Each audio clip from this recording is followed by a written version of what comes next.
La población chilena ha aumentado su longevidad. En Chile tenemos 200.000 personas con algún tipo de demencia. 90% puede ocurrir espontáneo o por otros factores que se desconocen bastante. Así que es un problema que nos va a perseguir varios años más si es que no se desarrolla un buen tratamiento para prevenirla y para curarla.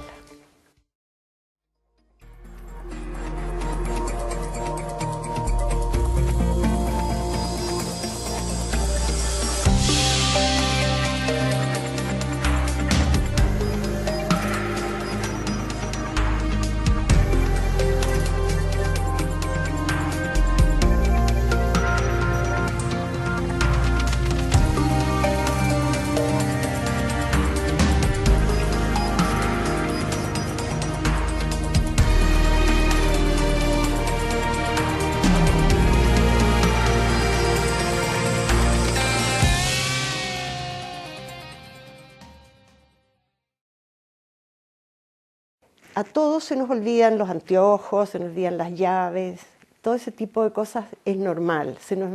Entrar a una pieza y no saber a qué uno iba también es normal. Uno se tiene que devolver y ahí se acuerda.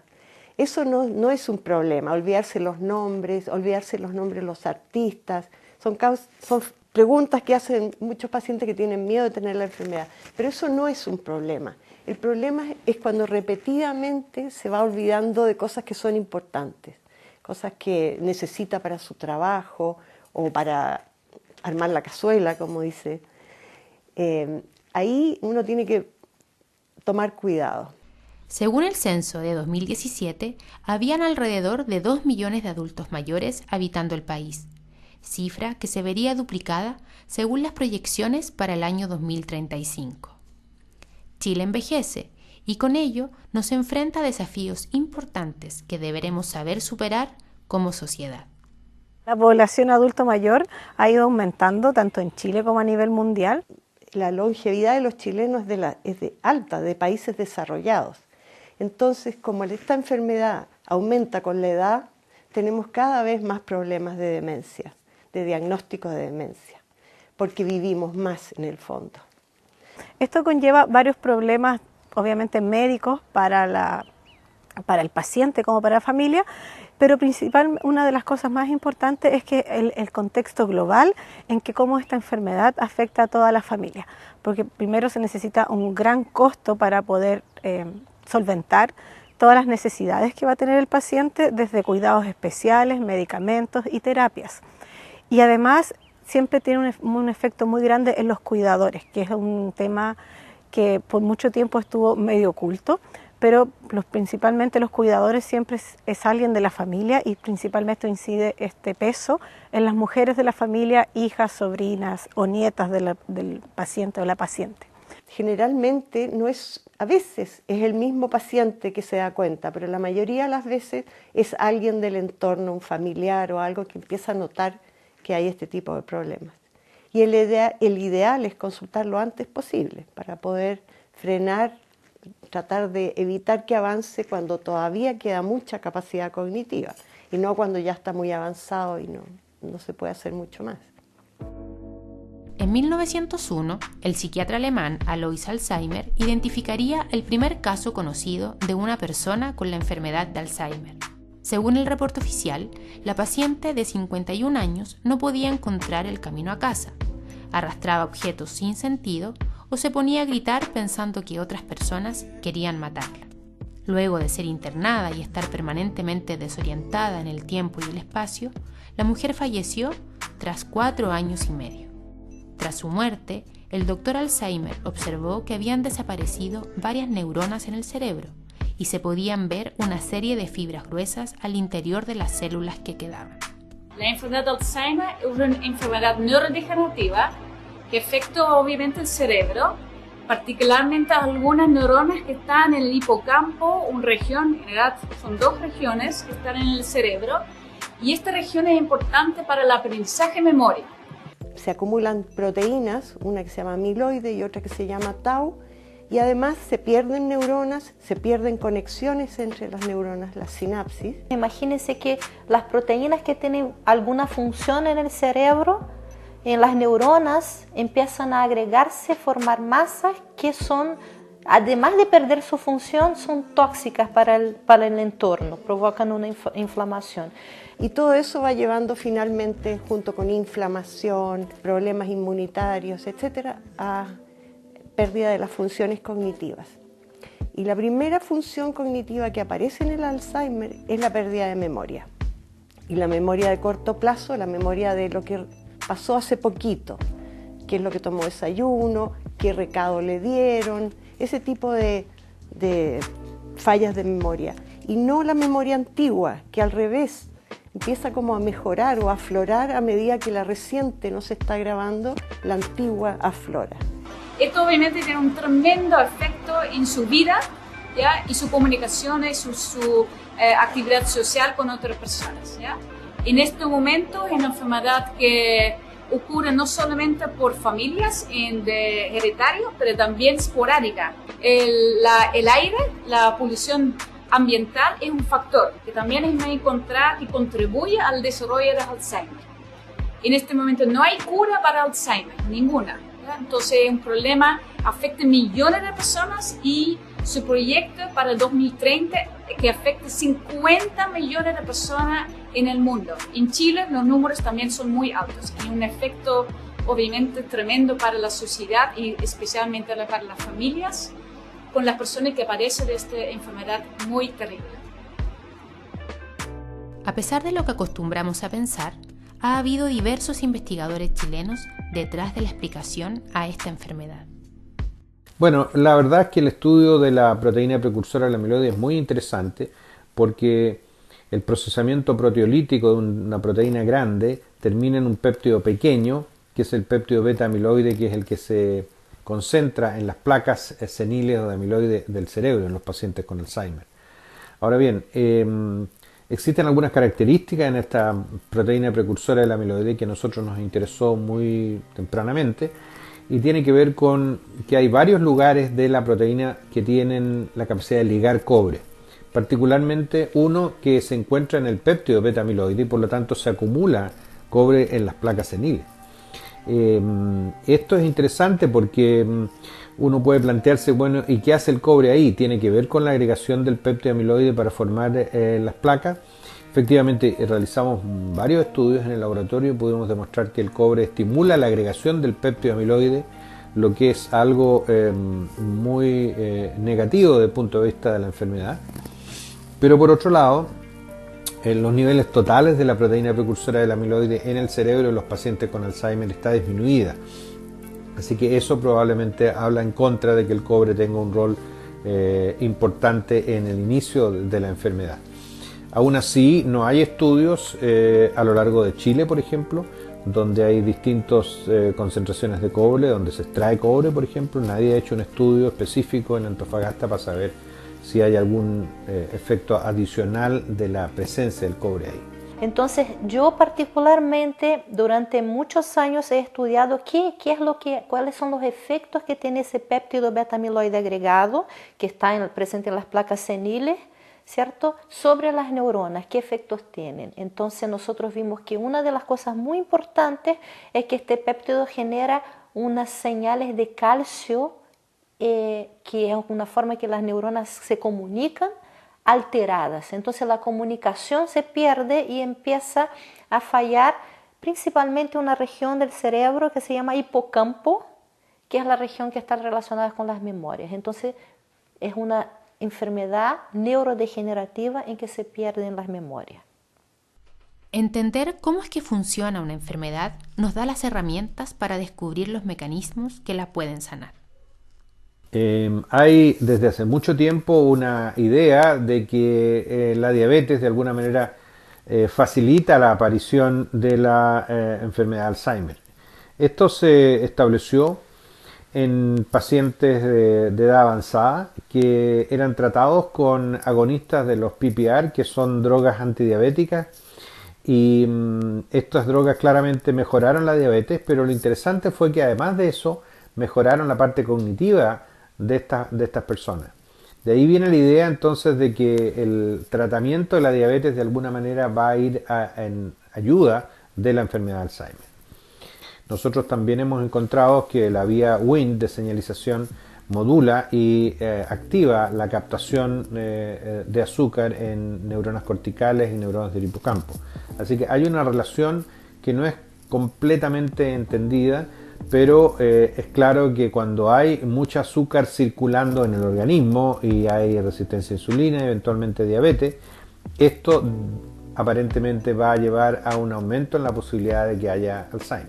La N-acetilcisteína es un aminoácido, es una molécula que es la base o el bloque constructor de las proteínas. Cada proteína está formada por varios aminoácidos en secuencia y la N-acetilcisteína es uno de ellos. Pero, ¿qué es lo que tiene la N-acetilcisteína de especial?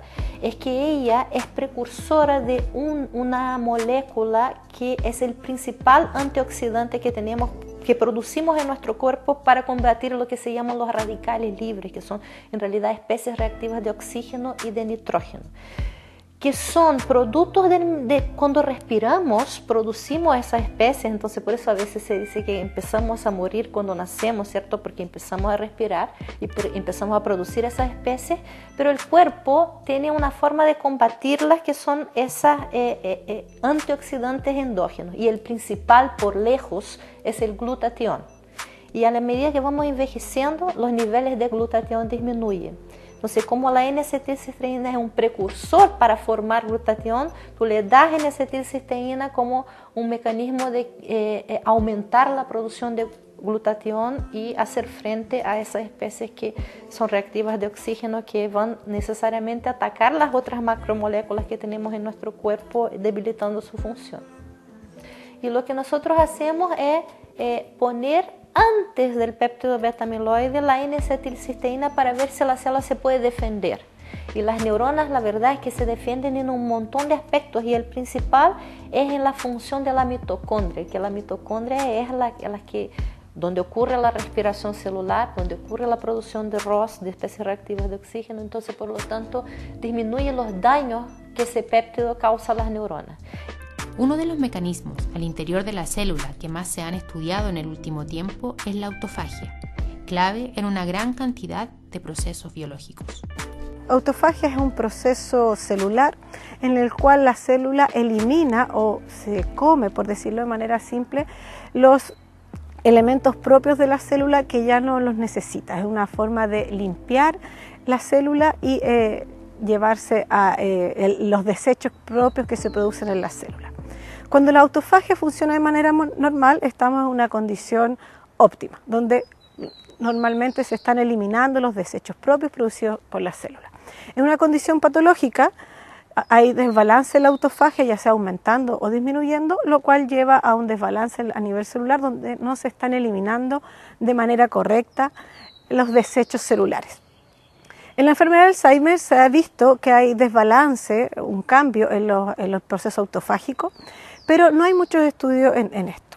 Y en particular el gen o la proteína de Focho es bastante interesante, como les decía, porque está muy poco estudiada, y en colaboración con la doctora Melissa Calegaro de la Universidad Mayor estudiamos este gen en pacientes con Alzheimer y en modelos transgénicos que desarrollan la enfermedad de Alzheimer. Y vimos que estaba desregulada en particular esta proteína, que hasta el momento se había especulado que podría participar en la autofagia, pero no había ningún dato claro que dijera que esta proteína participaba en el proceso autofágico. Por lo tanto, esto es un estudio que está aún en desarrollo, hay mucho que estudiar sobre esto, pero lo interesante que nosotros vimos ya en pacientes con Alzheimer, reclutados acá en el Hospital Clínico de la Universidad de Chile, que esta proteína tenía un cambio en estos pacientes que ya tenían problemas de memoria, y por lo tanto nos abre una ventana a estudiar esta nueva proteína que está poco estudiada por el momento. Estudiar la forma en que funciona el Alzheimer nos puede acercar a las posibles curas. Bajos niveles de azúcar en lo posible, bajos niveles de colesterol, bajar cosas como mantener controlada la presión arterial y todos aquellos elementos que afectan el sistema cardiovascular. Todos estos elementos de alguna manera están relacionados entre sí por lo que se llama el síndrome metabólico. Y en el caso del Alzheimer es bien conocido que cuando uno disminuye la aparición de estos elementos que forman el síndrome metabólico, nosotros tenemos una posibilidad de que la enfermedad no aparezca o aparezca más tardíamente en el tiempo. De manera que todo lo que es la manipulación de la alimentación por un lado y por otro obviamente el ejercicio físico, que también ayuda, van a permitir no desterrar el Alzheimer, pero al menos demorar la aparición de la enfermedad. Varias tecnologías actuales, como la terapia génica, también se están investigando en Chile para diversos usos, como la lucha contra el mal de Alzheimer. Fue un estudio que lo desarrollamos aquí en la UNAP con varios colaboradores. Había como 20 personas, investigadores de diferentes instituciones, entre ellos también de la Universidad de Chile, de la Católica, gente de la Universidad de Massachusetts y gente de la Universidad de Groningen. Este estudio es muy grande donde tratamos de entender un poco cómo se puede mejorar, reparar un cambio en el cerebro, entre ellos en enfermedad de Alzheimer. Y para este desarrollamos una nueva herramienta genética. Y esta herramienta genética lo podemos llevar por virus, vectores virales, al cerebro, en ese caso no paciente, pero modelos de animales, y que tenían la enfermedad de Alzheimer. Esta herramienta es bien particular porque se acopla al ADN de las células, de neuronas, y solo cambio de un gen particularmente. Y este gen es particularmente importante para formar las conexiones y mantener las conexiones. En el caso de Alzheimer sabemos, de paciente y otros modelos, que estas conexiones se pierden entre una neurona y la otra. Y quisimos con esta herramienta sobreexpresar una proteína que forme de nuevo estas conexiones. Es una terapia génica o epigenética, ¿ya? Y esta terapia, hace un par de años atrás, había más complicaciones cómo llevar este constructo al cerebro, ¿ya? Eso se hace vía virus, ¿ya? Los virus de tipo adeno, por ejemplo, adenovirus. Sin embargo, solo hasta el año pasado, con todo el problema de COVID, hemos visto varias terapias también como una vacuna para COVID, y que han utilizado varios, como AstraZeneca, han utilizado vectores virales, ¿ya? Entonces, el uso de vectores virales es el herramienta, el vehículo para llevar constructos. En estudios anteriores encontramos que había una asociación inversa entre haber tenido cáncer y desarrollar Alzheimer. Y también al revés. Si uno tiene Alzheimer, le da menos cáncer. Eso lo mostramos en estudios epidemiológicos que se han confirmado por otros autores, en otros países, etc. Ese estudio epidemiológico lo hicimos en Estados Unidos. Y ya de vuelta en Chile empezamos a tratar de entender qué mecanismo biológico podría explicar que una enfermedad proteja de la otra. Y ahora último, lo que estamos planteando es que se sabe que cuando uno tiene cáncer, el sistema inmunitario se puede desbloquear con ciertas drogas y eso hace que el sistema propio del organismo ataque el cáncer. Y esas son las terapias biológicas que se están usando actualmente con mucho éxito en varios tipos de cáncer, todavía no en todos, pero en muchos. Entonces, pensando en ese mecanismo que está para el cáncer, a lo mejor nosotros podríamos estimular la inmunidad beneficiosa o la inmunidad positiva para evitar que el Alzheimer también se desarrolle. Y entonces conversamos con los doctores Mercedes López y Flavio Salazar de la Universidad de Chile, que tienen una vacuna que han desarrollado para evitar que se desarrolle cáncer. Entonces la idea que estamos tratando ahora en un modelo animal, por ahora, en un ratón con Alzheimer, un ratón transgénico. Entonces en esos ratones queremos inyectar esta vacuna desarrollada por los doctores Salazar y López y ver si logramos que el Alzheimer se desarrolle menos.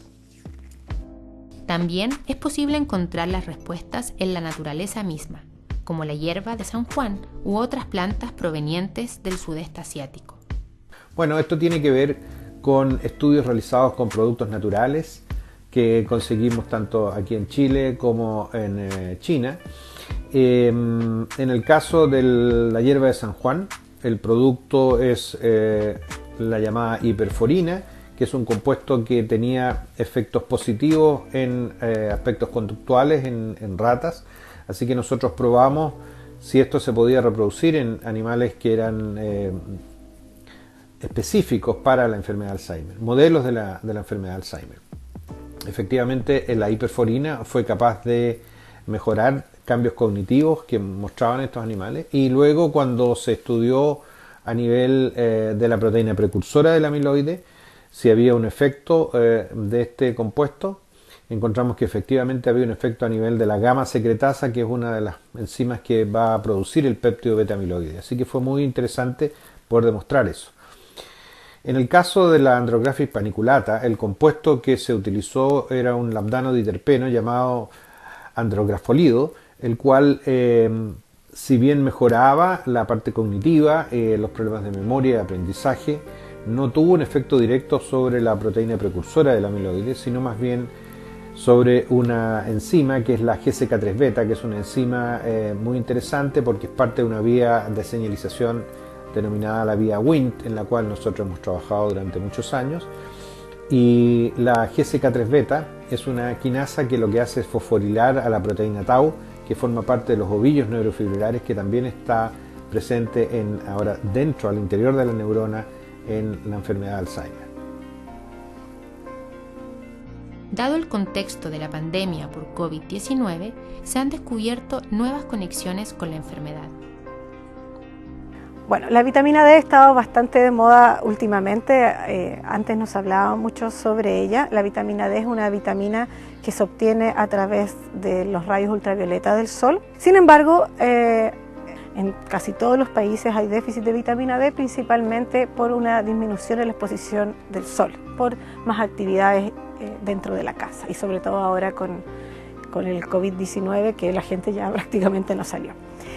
Y principalmente los mayores afectados son los adultos mayores, ya que las células de la piel donde se produce la vitamina D ya no tienen esa capacidad. Por lo tanto, nosotros estuvimos interesados en estudiar el déficit de vitamina D y la relación con la enfermedad de Alzheimer. Nosotros evaluamos en nuestro estudio el receptor de vitamina D. La vitamina D, una vez que se produce en el cuerpo, se une a un receptor en las células y a través de esa unión se produce la expresión de muchos otros genes y proteínas que por lo tanto dependen de vitamina D. Y se había estudiado que existen variaciones pequeñas llamadas polimorfismo del receptor de vitamina D. En otras poblaciones, en otros países como asiáticos y europeos, habían demostrado que había una relación entre estos cambios en este receptor y la incidencia de Alzheimer. No habían en Chile estudios hasta el momento que hicieran esa misma relación y nosotros evaluamos pacientes controles, adultos mayores sanos sin problemas de memoria y adultos mayores con problemas de memoria como etapas tempranas de la enfermedad de Alzheimer, que se llama deterioro cognitivo leve. Y evaluamos si tenían o no estas variaciones en este gen y encontramos que efectivamente esas variaciones también existían en nuestra población y que tener esa variación en el gen del receptor de vitamina D te hacía más propenso, 2 veces más propenso a desarrollar la enfermedad de Alzheimer en el futuro. Si bien la lucha contra el Alzheimer se está llevando a cabo en muchos laboratorios alrededor del mundo, Chile definitivamente no se queda atrás con los aportes que ha estado realizando nuestra ciencia durante las últimas décadas. Los trabajos científicos realizados en Chile en relación al Alzheimer son bastante relevantes. Había varios grupos de importancia en Chile que han apoyado a entender el conocimiento de Alzheimer desde el punto de vista ciencia muy básico, ciencia un poquito más aplicada con diferentes drogas y diferentes moléculas de plantas. Entonces ha sido un grupo bien bueno en esta área y como digo, es necesaria. La ciencia en Chile es muy buena, tiene una base sólida de formación de los científicos en las distintas áreas y así en Alzheimer también Chile ha contribuido con bastante buena investigación. A pesar de que no tenemos financiamiento como tienen otros países desarrollados, que su investigación está mucho mejor financiada, tienen mucho más facilidades para hacer experimentación. Bueno, en Chile existen varios grupos que estudian la enfermedad de Alzheimer y en particular es bien interesante porque hay estudios de investigadores de ciencia básica, o sea que van a estudiar el mecanismo molecular de la enfermedad de Alzheimer. Por otra parte, hay otros grupos muy fuertes que van a la parte más clínica, estudiando directamente la enfermedad con pacientes. No hay cura o análisis en este momento, no hay terapias efectivas. Entonces yo creo que cada país tiene que hacer su contribución en esta área. Finalmente, lo que todos nos seguimos cuestionando hasta el día de hoy es si será posible que logremos detener definitivamente el avance de la enfermedad. Esa es una pregunta difícil de responder, pero porque por lo general el paciente llega a la consulta del neurólogo o del geriatra cuando ya tiene problemas de memoria y el transcurso de esta enfermedad comienza aproximadamente unos 20 años antes de que aparezca el primer síntoma clínico. Por lo tanto, la persona que llega con 60, 70 años a consultar por sus problemas de memoria, el daño a nivel neuronal y cerebral ya está bastante avanzado. Síndrome metabólico es algo que hay que controlar el peso, el ejercicio, todo eso debería estar presente, más nuevos medicamentos que pudieran aparecer en el tiempo. De manera que sí, yo soy optimista. Pienso que vamos a poder detener la enfermedad de aquí a unos 10 años. Que ha costado mucho, pero cada granito de arena que se aporta por todos los que hacen investigación, aunque sea con pocos recursos, acá estamos contribuyendo y finalmente se va a lograr embaldosar toda la terraza y entender qué es lo que pasa y cómo poder frenar el avance de la enfermedad. Y también es como la pregunta del envejecimiento, ¿no? ¿Será que algún día vamos a poder detener el envejecimiento? ¿Será que algún día vamos a tener esa pílula de la inmortalidad? Todavía no lo tenemos, todavía eso está en el campo de lo imaginario, pero yo creo que los científicos somos personas que estamos siempre buscando algo más allá, ¿cierto?